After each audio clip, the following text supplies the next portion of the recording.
नमस्कार, social city prime news में आपका स्वागत है। मैं हूं मनीष उपाध्याय।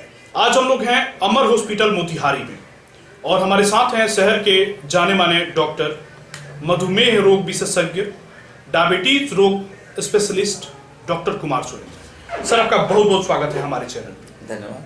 आपसे हम जानना चाहेंगे, शहर में डायबिटीज जो रोग है ये फैल रहा है, सिर्फ शहर में ही नहीं, सिर्फ मोतिहारी ही नहीं, पूरे भारत में ये रोग जो है आम लोगों पे अपना शिकंजा कस रहा है। बिल्कुल सही। इसका कारण क्या है? इसका सबसे बड़ा कारण है कि डायबिटीज होने का पहले आप कारण जानिए कि डायबिटीज होता कैसे है। डायबिटीज का कई कारण है होने का। पहला कारण तो है, अगर माता पिता को, भाई बहन को, किसी को भी डायबिटीज है तो डायबिटीज होने का खतरा उसको होता है, उसको डायबिटीज होता है ऐसे लोगों को। या परिवार में बहुत सारे लोग को डायबिटीज है, मोटापा है, हाइपरटेंशन है, हाई कोलेस्ट्रॉल है, उसके वजह से भी डायबिटीज का खतरा होता है। मोटापा का जीन, हाइपरटेंशन का जीन, डायबिटीज का जीन सब एक ही जीन से कंट्रोल होता है, इसलिए डायबिटीज इतना फैल रहा है। और इन्वायरमेंटल फैक्टर भी बहुत काम करता है इसमें। डायबिटीज में इन्वायरमेंटल फैक्टर, स्ट्रेस फैक्टर है, स्ट्रेस के कारण भी बहुत सारा डायबिटीज होता है। हमारे देश में आप देखेंगे बहुत ज़्यादा बेरोजगारी है, बहुत ज़्यादा भुखमरी है, लोगों को रोजगार नहीं है, लोग पढ़े लिखे लोग काफ़ी टेंशन में रहते हैं। और कुछ बच्चे लोग हैं जो टेंशन में नहीं रहते तो उसको दूसरे लोग टेंशन देते हैं, है ना। इसके वजह से डायबिटीज इतना फैल रहा है। और इंडिया में हाईली पॉपुलेटेड कंट्री है इंडिया, इसलिए डायबिटीज का संख्या यहाँ ज़्यादा है मरीजों का। और ये तो आपको पहले से मालूम होगा कि डायबिटीज कैपिटल भी इंडिया हो चुका है ना। तो ये प्रमुख कारण है डायबिटीज होने का। डायबिटीज के लक्षण कौन कौन से?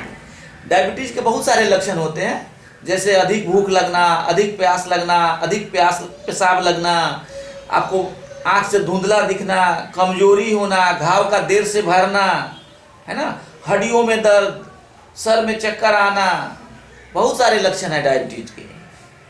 और इसके उपाय क्या है? इससे बचने के उपाय क्या है?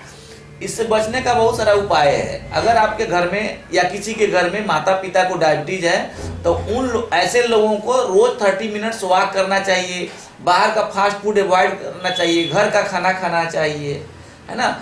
और जिन लोगों को नहीं भी है डायबिटीज और मोटे हैं, उनके घर में कोई मोटापा का मरीज है, हाइपरटेंशन का मरीज है, उन लोगों को भी डायबिटीज होगा। जिनके घर में कोलेस्ट्रॉल का, हाई कोलेस्ट्रॉल का मरीज है, उन लोगों को भी डायबिटीज होगा। तो ऐसे केस में बचने के लिए सबसे बेस्ट उपाय है कि 30 मिनट्स का वॉक एसेंशियल है सुबह में, और फास्ट फूड को जितना अवॉइड कर सकते हैं उतना अवॉइड करना है। अभी का जो जनरेशन है सर, पहले वाले जनरेशन में सर सभी लोग खेत से जुड़े रहते थे, किसान जो लोग थे वो लोग जमीन से जुड़े हुए लोग हुआ करते थे। आज के जनरेशन में दुनिया कंप्यूटर की हो गई, दुनिया डिजिटल हो गई। सब हम अपने बच्चों को खेत में या बाहर फील्ड में कबड्डी खेलने नहीं भेजते हैं, दौड़ने के लिए नहीं भेजते हैं, लेकिन उसके हाथ में लैपटॉप और कंप्यूटर जरूर देते हैं या एंड्रॉयड मोबाइल जरूर देते हैं। तो इस दौर की, इस दुनिया के जनरेशन के बच्चों को आप क्या संदेश देंगे कि उनको किस तरह से उनका अपब्रिंगिंग होनी चाहिए जिससे उनका फिजिकल भी स्ट्रेंथ डेवलप करे? बिल्कुल, आपने सही कहा। आजकल के जो बच्चे होते हैं वो बिल्कुल घर के अंदर में सिमट गए हैं, वो तो बाहर जाते ही नहीं हैं खेलने के लिए। और इस बीमारी से बचने के लिए, मोटापा से बचने के लिए, हाइपरटेंशन से बचने के लिए फिजिकल एक्टिविटी बहुत जरूरी है। अगर बच्चे बाहर नहीं जाएंगे, आउटडोर गेम्स एडॉप्ट नहीं करेंगे तो कभी जो है इस बीमारी से नहीं बच सकते हैं। वो जिंदगी में कभी ना कभी इस बीमारी से उनका पाला पड़ना ही पड़ना है।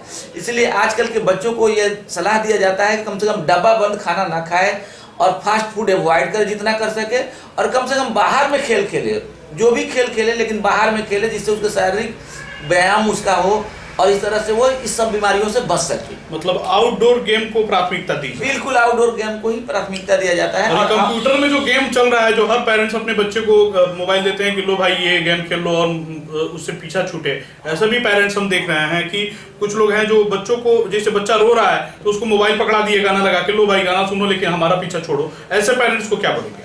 नहीं, ये तो बिल्कुल लापरवाही है, सरासर लापरवाही है। बच्चों को कम से कम जो है कुछ उम्र तक तो बच्चों को बिल्कुल फिजिकल एक्टिविटी कराने का हर गार्जियन को करना चाहिए कि वो फिजिकली जो है एक्टिव रहे, है ना। और इंडोर गेम्स हुआ या वीडियो गेम हुआ, इस सब से दूर रहे, है ना। वीडियो गेम भी जरूरी है बच्चों के लिए, लेकिन एक सर्टेन उम्र के बाद जरूरी है ना। लेकिन यहाँ तो देखा जा रहा है इंडिया में कि बच्चा पैदा होते ही वो मोबाइल पकड़ना शुरू कर दे रहा है, वीडियो गेम खेलना शुरू कर दे रहा है, तो वो अच्छा नहीं है।